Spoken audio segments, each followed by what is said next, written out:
Between the current college semester, the way that the job search is going, and finding time to work on personal projects like this YouTube channel and some game development, it's difficult for me to overstate the importance of finding proper rest.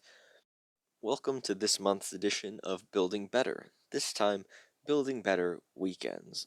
We're hopefully going to talk about how to properly rest, what even is proper rest, and a way to systemize it so that it doesn't become its own issue. Part 1: The Sabbatical. At Harvard University in 1880, the academic sabbatical leave started. It was initially developed as a way to provide professors and other faculty a change of pace, a way to avoid burnout and overreach in one particular area, the lecture hall. Sabbaticals do involve some work. They typically have an expectation of increased or maintained paces of research. In the modern usage, though, sabbatical really just means any lengthy, intentional break, a deload, a vacation from a particular field. A 2022 study identified three main kinds of sabbaticals. One, working holidays, which are a kind of embodiment of the work hard, play harder attitude, typically self directed and with a focus on maintaining relationships and other typically neglected areas of life. Free dives, which involve complete detachment from work and an exploration of personally relevant topics and areas, and quests, which are a fun little name given for anything where people push their limits to discover themselves in some form or fashion. And we're going to treat these as more intense versions of different kinds of rest that we can implement ourselves wherever possible or during the weekends. Not every career path will offer paid sabbaticals, and in fact, a lot of our current culture of hustling, grinding, and side gigs seems very incompatible with the concept of an extended leave from a career. In fact, some jobs might be so demanding that it becomes very difficult, if not outright impossible, to find time for a proper rest or anything even resembling a sabbatical. The tricky thing is that we all need rest. About 42% of our time should be spent resting or in some way recuperating from our efforts.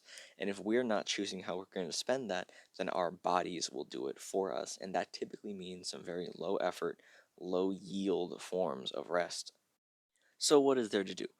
Ultimately, it's up to us as individuals to find or make the time to create proper rest. And for a lot of us, that might mean removing things. We'll get into this a little bit later on in the video, but for now, let's talk about what rest actually means. Part 2: First Principles. If we want to understand rest, we want to first understand that there are different kinds of effort and exertion in different areas of life that we'll put ourselves through.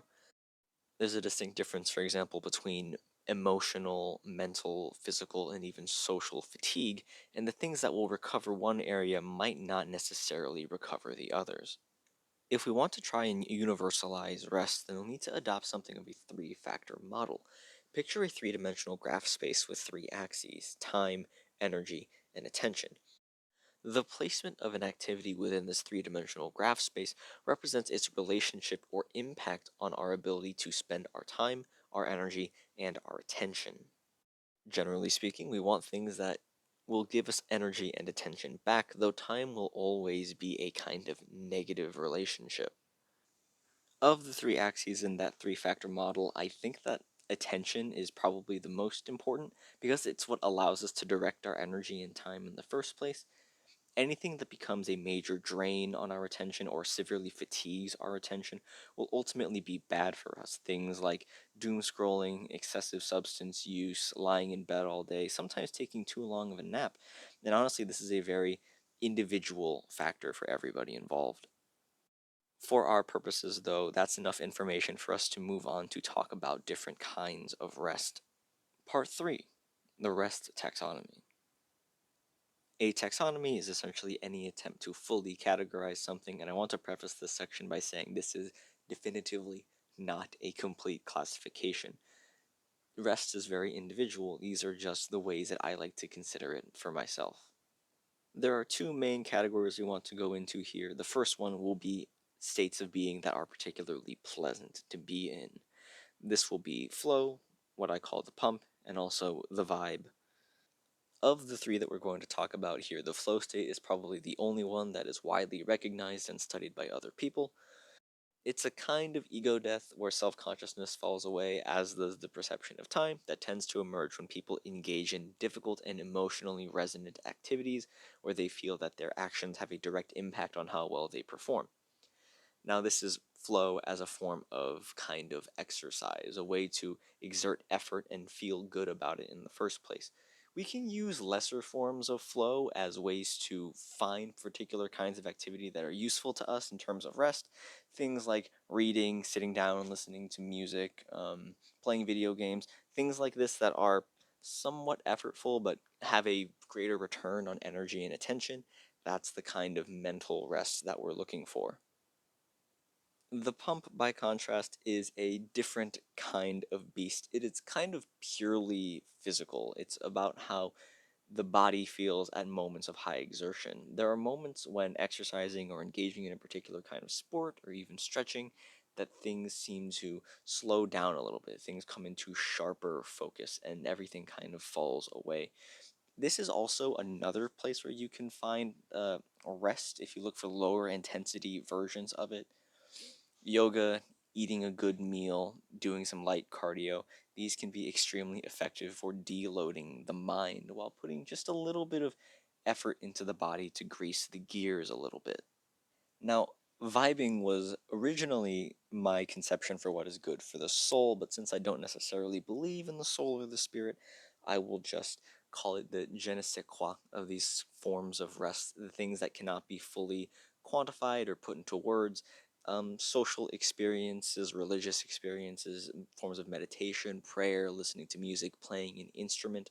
There are certain things that are just good for what is, for lack of a better word, the soul. Things that kind of defy a certain kind of logical explanation, don't have a quantified kind of return, but nonetheless, catching a vibe and vibing properly can be extremely beneficial. And this is probably the most personal and, more importantly, the only kind of pleasant state that can't really be exhausted. The pump and flow have limits in terms of time, they'll run themselves out. But for the most part, vibing can be sustained as long as you don't try to box it into a certain kind of state or activity. Another category where we can look for the seeds of rest opportunities are realignment experiences. These are paradigm shifting moments in a person's day or week or month. They tend to happen much less frequently, but tend to have a much larger impact that sticks around for longer than the pleasant states that we mentioned above. For our purposes, we'll be using the terms tranquility, revelation, and ecstasy. I am using the word tranquility to describe the intersection between the flow state and vibing, and I would characterize tranquility as a state of increased clarity with a little less emotional involvement. And by emotional involvement, I don't mean numbness or apathy, but I mean a kind of pleasant emptiness, a blankness from which you can exercise your own will and push off in the direction that you would like. I find tranquility in meditation and extensive journaling practices, but this might not necessarily be true for you, so feel free to experiment around. Revelation has a lot of connotations, particularly religious ones, but for our purposes, I am using the word revelation to describe the intersection between the flow state and the pump, characterized by physical engagement, a kind of locking in, one could say, into a particular environment and even the people around you. You might be able to find revelation of this sort in playing music, engaging in certain kinds of games, or even playing sports. Moments where time seems to slow down just a little bit, you can make better decisions, and you seem entrained with the other people around you. Ecstasy, even more than revelation, has a lot of connotations, though these are of a particular hedonistic, irresponsible, and sometimes drug related bent. Here, though, we are using it to describe the intersection between the pump and vibing, not unlike the philosophy found in Sun and Steel, where a lot of physical exertion for a particular purpose can be life affirming. You can find this particular kind of ecstasy in listening to concerts, playing music with other people, generally engaging with other human beings in a physical way that is meaningful to you. This can include a lot of stuff that I'm not allowed to mention on YouTube, but I'm sure you get the gist. Part 4, Time. Contrary to what much of the productivity space has to say online, we do not all have the same 24 hours. Some people are simply beholden to others, whether that be social, career based, financial, academic. It doesn't quite matter. The point is that there are always extenuating circumstances that reduce the amount of available time we have to engage in rest. So, what can we do about that? Despite the video's title placing a big focus on weekends, I honestly find that the most impactful kinds of rest happen in between work days during the work week. There's a kind of game theory that needs to be applied here, where prioritization and risk determine what you actually engage in. I prioritize attention because it gives me a better return on time and energy, but for some people, it might be better to prioritize time for the same reasons, or even energy because how they feel matters more than what they choose to do or what time they have left. The point is that it's a very personal game with different objectives for different kinds of people. I prefer cutting things out to make time, you might prefer adding things in to give yourself energy. It really depends, and there's no harm in taking a risk here. Everybody has their own unique pattern of energy and attention waxing and waning throughout the day.